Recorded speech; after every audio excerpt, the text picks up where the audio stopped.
So I originally was going to film kind of like a vlog for the weekend, just kind of showing like a little sped up kind of like overview of my weekend, and because I was planning to visit some new coffee places and just kind of show like what I do that's kind of like aside from just like my IIH content. But Mother Nature had other plans, so currently I am on day 4 of a cold, so I'm feeling a lot better today.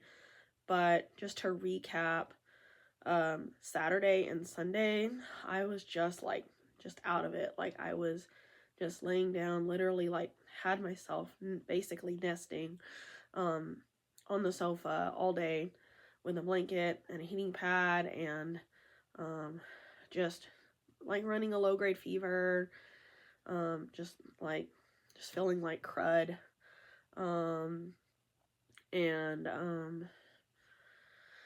just I rested a lot, drank a lot of fluids, and basically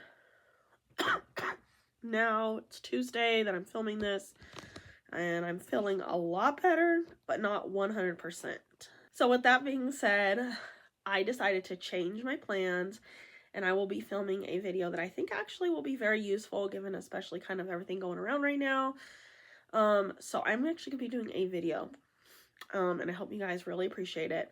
I want to show you some of the over-the-counter medicines and things that have helped me so far with my get through this cold slash sinus infection situation.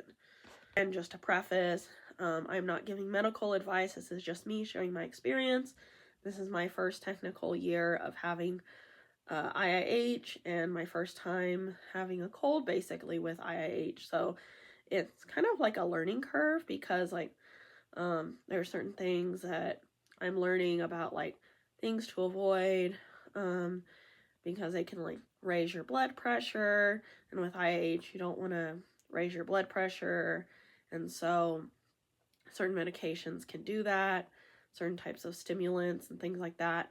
So learning what those things are, basically avoiding those active ingredients. I also want to say too, in addition with avoiding active ingredients that can raise your blood pressure, another caveat or area that a person has to be careful with, at least for me with my IIH, is because I am on Diamox, I also have to be aware of medicines that contain ingredients that can interfere or interact negatively with the Diamox. So for the most part, I haven't had any issues with that. Basically avoiding decongestants, which, to be perfectly honest, in my situation, I've already kind of like in the past had a history with sometimes having like a love-hate relationship with decongestants anyways, because they can make me like super drowsy, and some decongestants that are really strong, like Mucinex, for example, Mucinex DM I'm thinking of specifically, for me at least, can really like dry me out. And what I mean by drying me out is like my eyes, I get dry, I'll get dry eyes, I will like my sinuses will get really dry, like it, I mean, if you really need it, like you really have really bad, if you have really stubborn chest congestion and you can take it, I highly recommend Mucinex DM, because it does work. But if you don't need it, don't take it, because it's strong, at least in my experience. For me, I am sensitive to medication, so that is another thing.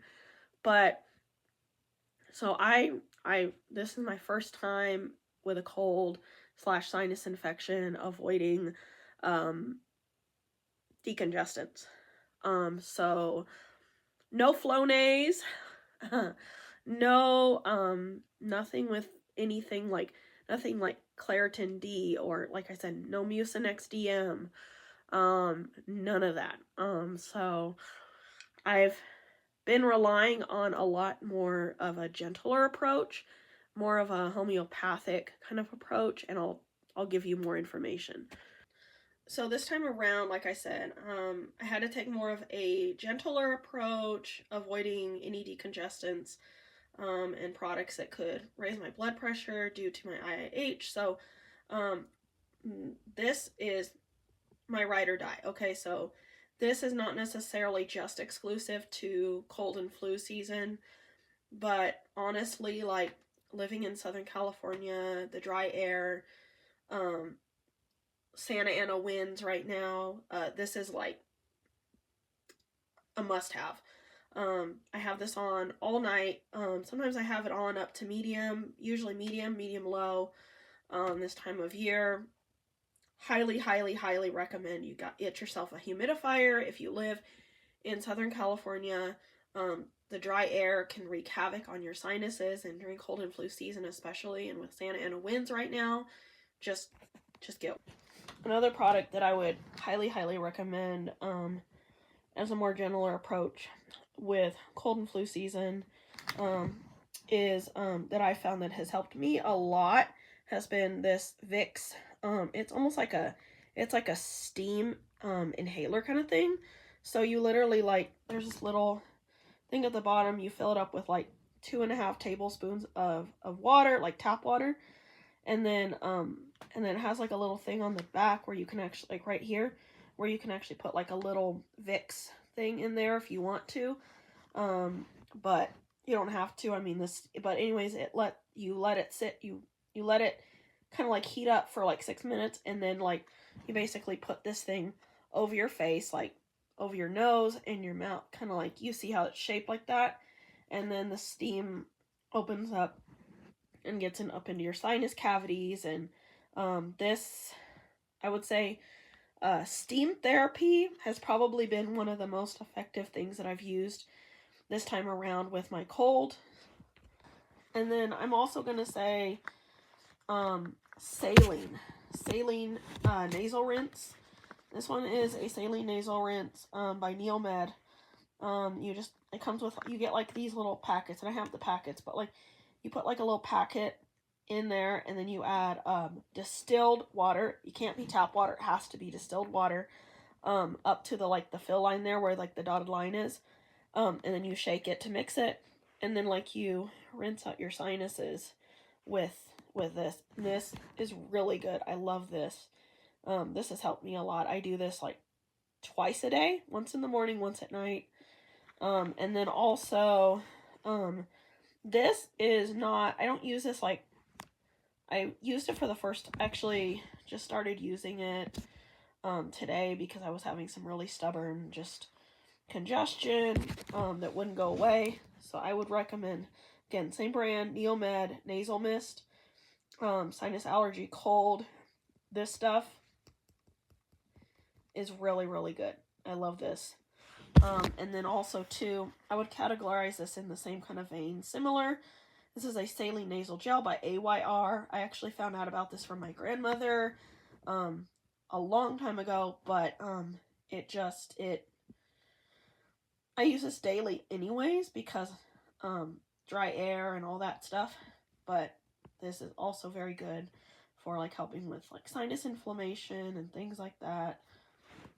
And then another thing that kind of goes along with like the steam therapy thing too has been these shower steamers that I have. They're peppermint shower steamers.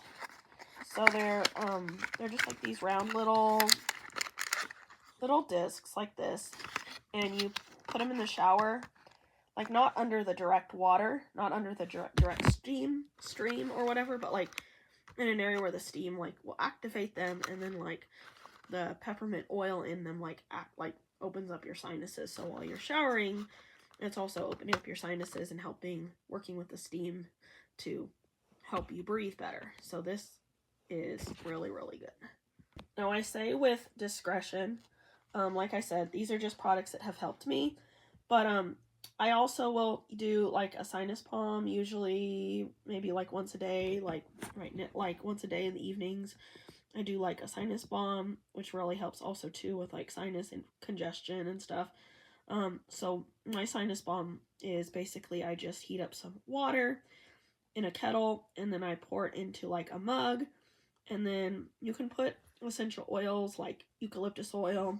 Some people do peppermint oil, or even like lavender oil, and you put it in like, you put like 1 or 2 drops, in like in a cup of hot water, hot steamy water, and then you put a towel over your head and you kind of just like let the steam kind of like get up into your sinuses and open it up. I use eucalyptus oil. Some people do peppermint oil. I've tried peppermint oil in the past, but it can be pretty spicy, and it can make a person cough, so I would be careful.